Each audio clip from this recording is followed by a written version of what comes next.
sabe antes de encarnar o que vai lhe acontecer, e a hipótese do espírito da verdade é a seguinte: o espírito escolhe o gênero de provas que ele quer viver.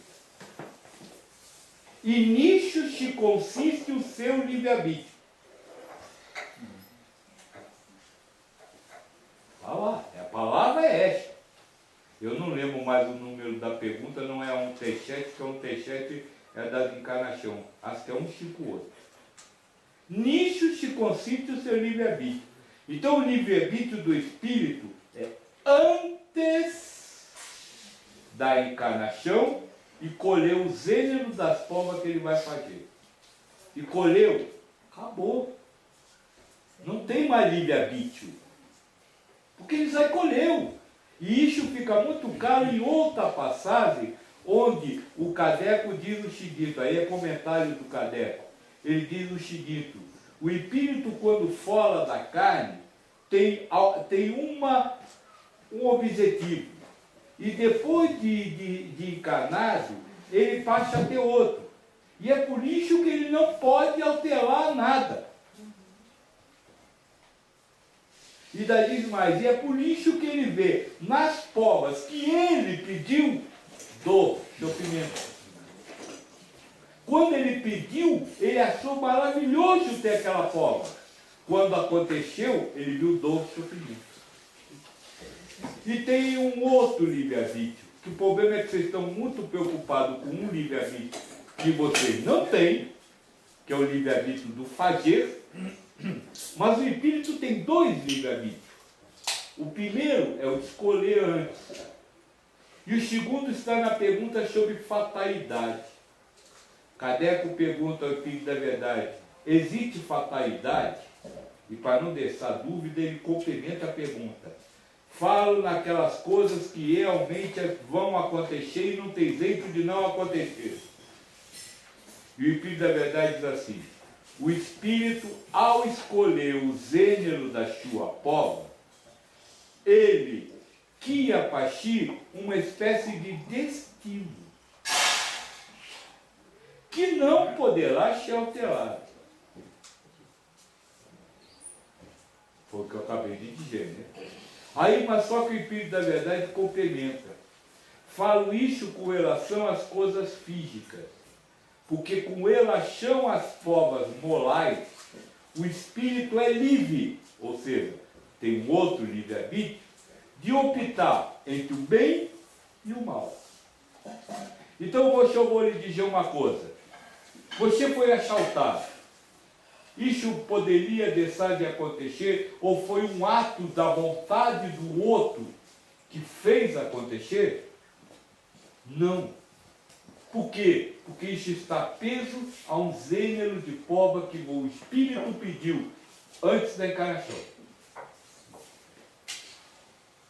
Concorda? Agora, neste momento que você foi assaltado, você tem o livre-arbítrio de, ao viver o ser assaltado, reagir no bem ou no mal. O que é o bem? Deus. Não é o bom, é o bem. Bom é a parte do bem que você gosta, que você quer. Então você é ligado a Deus, é o bem. E o mal é quando você é ligado a você, o individualismo. Eu não queria ser assaltado, que coisa horrível. Esse assaltante é um ladrão, é um bandido, ele tem que ser preso, ele tem que morrer.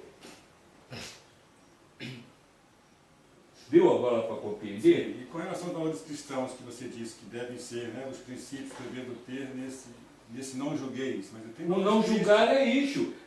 O que aconteceu foi um ato decorrente de um gênero de prova que eu pedi, e eu vou amá-la a Deus e amá-la a todos, inclusive ao bandido. Deixa ele falar uma coisa, moça. Claro, se pegar ele o bandido, ele vai para a cadeia, tudo isso não tem nada a ver. Mas não você acusar ele de ladrão, de chafado, de marginal, disso e ter raiva dele. Você deixa ele falar uma coisa: quem é o bandido que entra na sua casa e rouba tudo?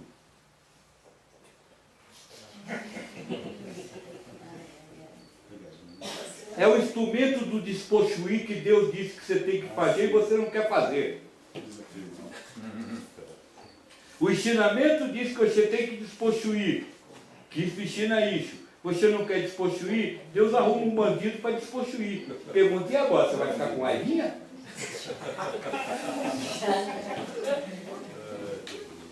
Então ele é um homem santo. E isso está na pergunta sobre o objetivo da encarnação. No finalzinho diz assim, tem mais. Cada espírito veste um corpo de acordo com o mundo onde vai viver, para ir, sob as ordens de Deus, contribuir para a obra geral. Então, sob as ordens de Deus, um espírito que encarnou num corpo, virou bandido, para, sob as ordens de Deus, roubar você para a obra geral, para ver como você vai reagir. Pai, a gente está... Ficou claro? Peraí, tem uma mão lá atrás. Você já fala. Mas ficou claro isso? Pouquinho, ainda naquela questão da Janaína, quando você diz assim, o meu próximo pedir claramente ajuda, porque tem as situações que a pessoa não está nem em condições de verbalizar aquela ajuda, mas pode estar manifestando de outra forma, talvez de um olhar, uma habilidade. Como é que você define claramente? Como é essa ajuda clara que você quer dizer? Que eu não estou...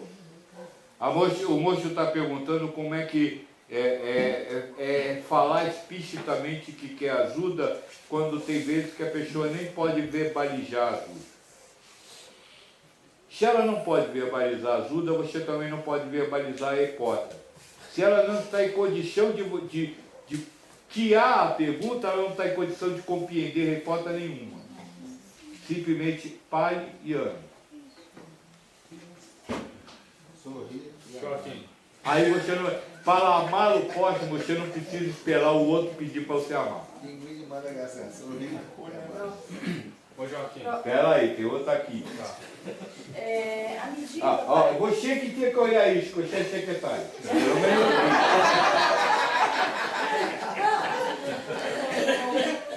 a gente estava conversando e veio assim essa pergunta. À medida que a gente vai vencendo a prova, porque em psicologia é assim, né? À medida que você vai tendo uma aprendizagem, aqueles padrões vão se dissipando. Então, a minha pergunta é, à medida que você vai compreendendo, passando nas provas, elas também vão se dissipando? à medida que você vai passando nas provas, elas vão se dissipando, isso seria a lógica humana. Mas como ninguém passa na prova totalmente, ela não se dissipa totalmente. Ela pode ficar adormecida, daqui a pouco volta. Agora, onde é, secretário? Agora é aqui. Não, Joaquim, só assim, até reforçando essa questão que o Gilmar colocou e que a Janaína também.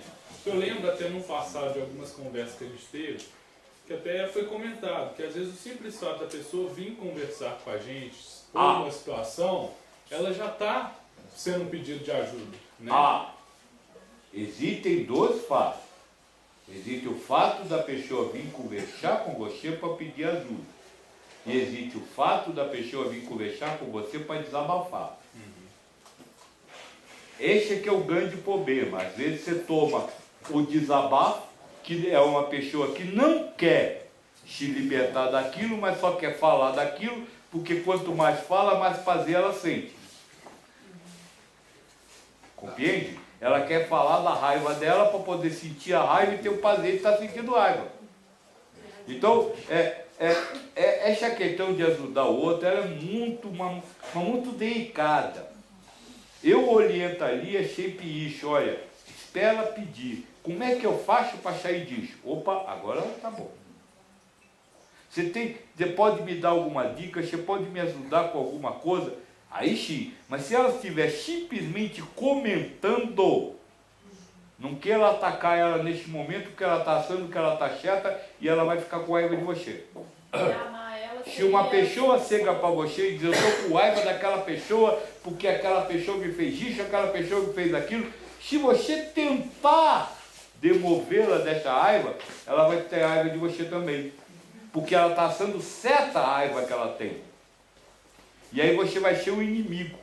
A doutora tá de prova aqui. Uma vez nós estávamos falando de atendimento de viciado, em tóxico. E eu disse, qual é a primeira coisa que você tem que fazer quando o viciado chegar a você para pedir ajuda? Parabéns por você ser viciado. Por quê? Porque aí você está do lado da pessoa. Agora você chega, tá bom, você é um viciado, você não presta, eu sou o seu salvador, vem cá. Você acabou de se colocar contra a pessoa. Então você tem, para você poder ajudar alguém, você tem que primeiro ser amigo desse alguém. E para você ser amigo desse alguém, você primeiro precisa esperar a pessoa dizer para você, de alguma forma, que ela não está contente com aquilo que ela está passando. Compreendeu? Porque senão a gente faz, como se fala, faz confusão entre ela estar simplesmente verbalizando alguma coisa ou ela está mostrando um descontentamento. Ficou claro? Ô pai Joaquim, pegando uma coisa que você falou para mim, né, de que esse mundo aqui não é um mundo de realização completa, né, um mundo de prova de expiação, eu estou aqui para provar, né, a minha capacidade, o meu interesse de fazer a realização. Né. Mas algumas pessoas, por exemplo Buda, né, Buda disse, chama ele de mestre, né, ele é o iluminado, né, como se diz, Geralmente você chama Buda de mestre? Eu não. Eu queria saber assim, o que é a realização que Buda fez? Uma vez que esse aqui é um monte de prova de expiação. Nenhuma. Nenhuma? Houve uma teatralização de uma realização. Sim. Agora, depois de Buda, quantos afetaram? Não, pois é, existem histórias. Quantos conseguiram? Existem histórias no Oriente, né, de pessoas que alcançaram isso aí, até no existe. Existe a história do Dalai Lama. Sim. Que já alcançou, não alcançou? Não. O Dalai Lama é um ser despendido de tudo, não é? Não. Mas ele ainda quer que a China saia do Tibete. Ele está tão despendido que ele ainda quer que o país saia do outro para deixar o dele livre. Isso não é prisão, não? Então nenhum conseguiu. Nem o Cristo. Nem o Cristo. Não, o Cristo já reencarnou. Aí você está confundindo as coisas. Estou falando de realizar. O Cristo já nasceu, ponto.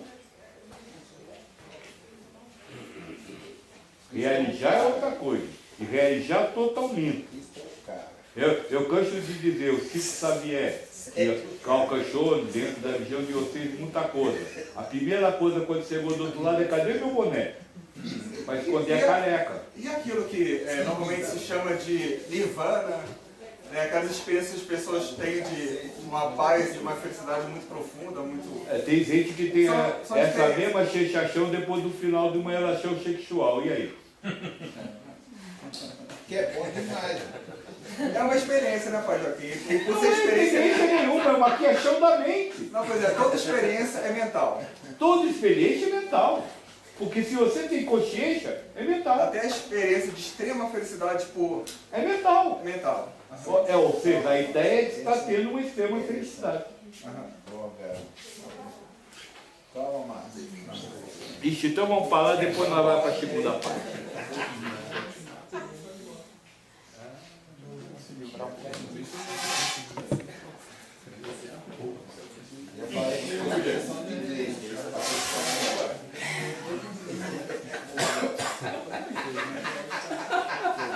Qual a gigata?